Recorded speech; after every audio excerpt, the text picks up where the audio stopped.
And do you understand my point? So, you know, as far as I'm concerned, but you know, I say that I betrayed Obi. How can I betray Obi?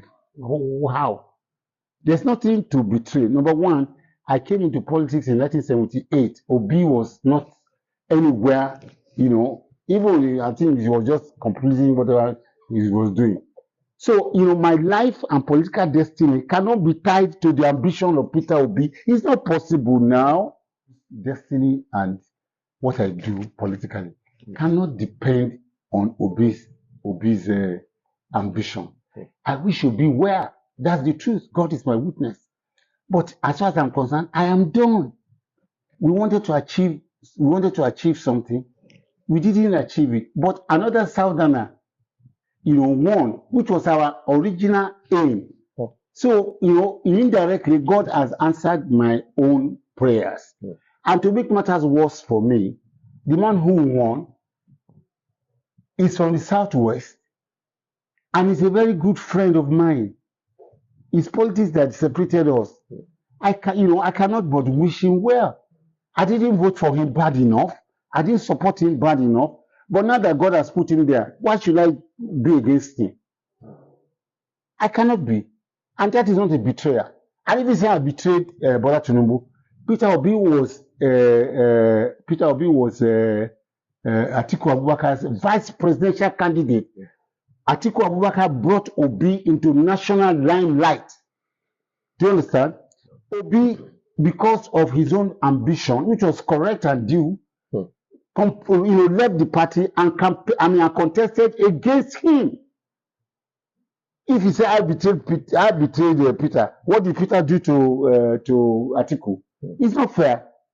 You know, in politics, there are no permanent enemies, only permanent interests. It is Obi's interest in the 2023 election that made him to go on collision course against his former master. In my own case, Obi was never my master. I was his supporter. So if I supported up to a point and the thing didn't work, and I say I'm going back, you know, to be myself, how can that be an offense? It's not an offense. But so how do you see the current political situation in the country? What's your take on all the dynamics? Yeah, look, Sheye, you know, till I die, I will only and always speak the truth. I don't care. I've just told you. I have nothing, no more. I have nothing else to lose in this world. The greatest and the most important thing to a man is his life. I have lost it last year. God just gave it back to me. So I am living, you know, it's a lease. Which one is my own? Bola Tinubu, if I see him, I will tell him he must have lost his mind to want to run for president of Nigeria after the devastation, decimation that Buhari did for 8 years. Buhari destroyed this country, ruined its economy, almost beyond repair, and nobody spoke. It's a hypocritical country.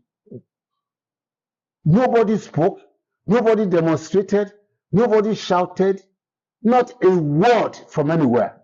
So somebody now comes, and I have been part of 2 presidencies. I know for a fact, as an insider, that the issue of dropping, the petroleum subsidy, of removing it, has always been there. In the Obasanjo's regime, we dodged it. In Jonathan's regime, he tried to do it. There was a revolt. He dropped it. And now this man comes and faces the bullet and says, we must stop it. And he stopped it. Some people said, why did he, he didn't prepare. He shouldn't have done it on day one. If he didn't do it on day one, he would never have been able to do it. Because people, MLC, labor union, student union, clergymen, all sort of traditional rulers, everybody, will convince him not to do it. And the country will have we are dreading where we are now. It will have been worse. And people are saying, people are not fair. Before, the maximum amount of money that was shared at FERC was about 650 million. Today, at FERC, because of the revenues inflow from the petroleum subsidy, they are sharing every month something in excess of 1.2 trillion. So the states are earning almost double of what they used to earn.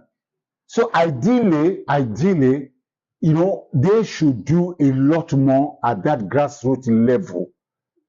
But everything that goes wrong, it is our nature. We look at if somebody is electrocuted in Peru, in my hometown, they say it's NEPA, and they say it's the president. What's that? What's that? That's not correct. So, but by removing the petroleum subsidy and at the same time trying to equalize the foreign exchange regime, it has brought on towards hardship to the country. But the government haven't realized the situation on media. I'm not part of them. I'm just like you. I'm reading what they are doing, and I'm objective. I have objective mind. I'm not biased, and I've been in government before. I know how government works, so I can appreciate what they are doing. They are doing a lot of. They've done palliatives. Palliative is not working. They're doing, they want to engage in a massive food deportation. They're doing so many things. So many things they're doing to ameliorate this suffering. But guess what? A couple of days ago, we heard that Dangote refinery will be on stream in August.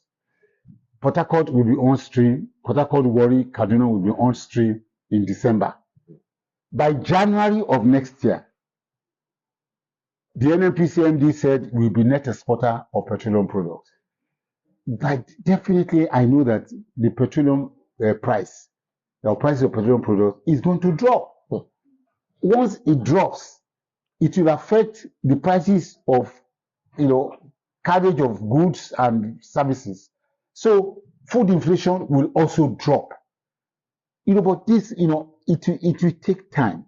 And once I was asked to assess Tinubu's regime, after his 1 year in office, and I said that is rubbish. There's no government that has inherited a worse economic scenario than this Bola Tinubu's government, and it is self-inflicted. He did it by himself, but he was brave. He's courageous. We are not going to kill him because of that. Do you understand my point? We should encourage him, and make sure that government is on the right path. I agree with those who are saying that government and government agencies and personalities are not showing enough self-example that things are bad. Even some of the things that officers of government, the way they talk, it's annoying. It's annoying. But people are who they are. You can't be president and be senator and be House of Rep and be local government chairman and be governor at the same time. Some other people will have to be. But they're Nigerians. We Nigerians must change our mindset about public office and what we do with public funds. We must change them. We must change it. That's, so, I know that 40% of our foreign exchange expenditure is spent on petroleum products. So if by December that ends, when you pull out 40%, of the demand pool for foreign exchange, the value of exchange also is going to drop, because we are spending about 20 billion or something, a month on importation of petroleum products. If that demand is no longer there and we're no longer importing petroleum products, definitely, the Naira value will come down. And also, there has to be a reasonable balance in the Naira value. It's not in our interest for the Naira value